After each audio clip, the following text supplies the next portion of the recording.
Are we seeing a structural shift as the convergence of prices between the regional property markets and the cities close? Anthony Landahl from Equilibria Finance joins me to unpack. Good to see you, Anthony. What are we seeing?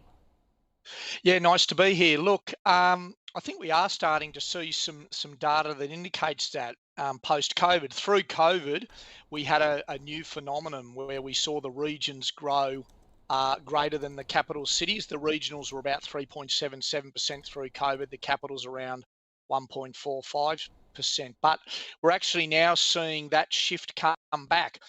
A lot of people thought at the time that the regionals may have been a little bit overvalued, but we've actually seen in the last quarter the regions outperform the capital cities. Their growth was 1.2%, the capitals at 1%.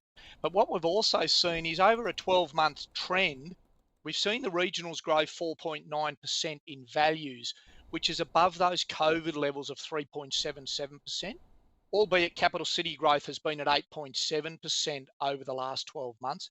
But there does seem to be some data indicating that the regions are catching up to the capital city growth. In fact, last quarter they outperformed. And Anthony, what do you think are the main drivers then? I mean, obviously post-COVID, but what else is behind Yeah. this?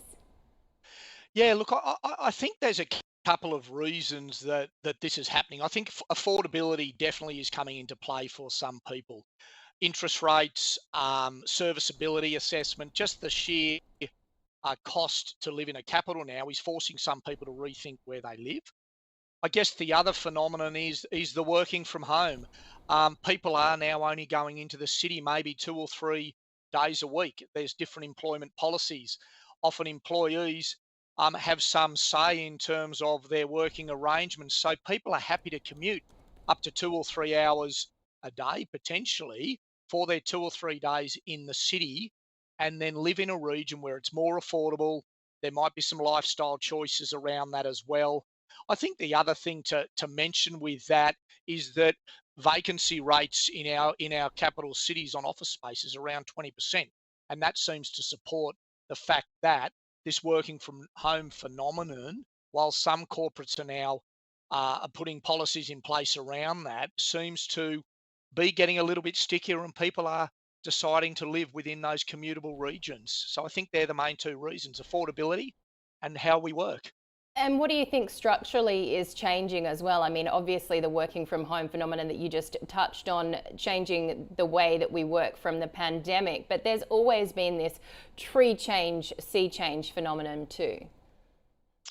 Yeah, look, I think we are seeing a little bit of a structural change. I think the data is telling us that this is more than what just happened in COVID. We did see a little bit of a dip. It's more than an overvalue of markets.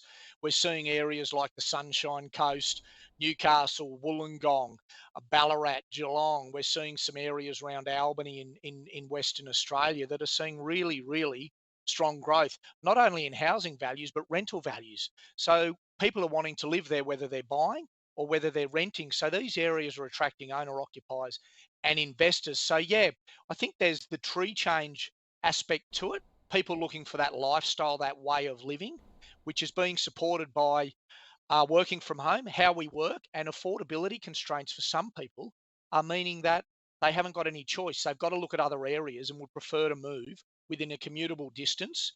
They drive 2 or 3 hours and they're in and out of the city a couple of times a week. So I think we might be seeing, and it'll be interesting to see the next 3, 6, 12 months, but there might be a bit of a structural shift and a convergence of prices between the regions and the cities happening.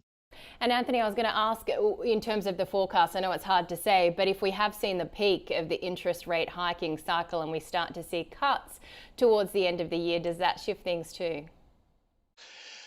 Yeah, look, I think we all sort of know the RBA is going to be pretty cautionary. They don't want to create any inflationary pressures by going too early, but I think everyone is also thinking that maybe later in the year there will be interest rate cuts. That's obviously going to give relief to existing mortgage holders, but that's also going to change serviceability buffers for for new mortgage holders, what they're able to afford. But we've got to also bear in mind that there's other forces around supply and demand. We've got a structural supply shortage in Australia.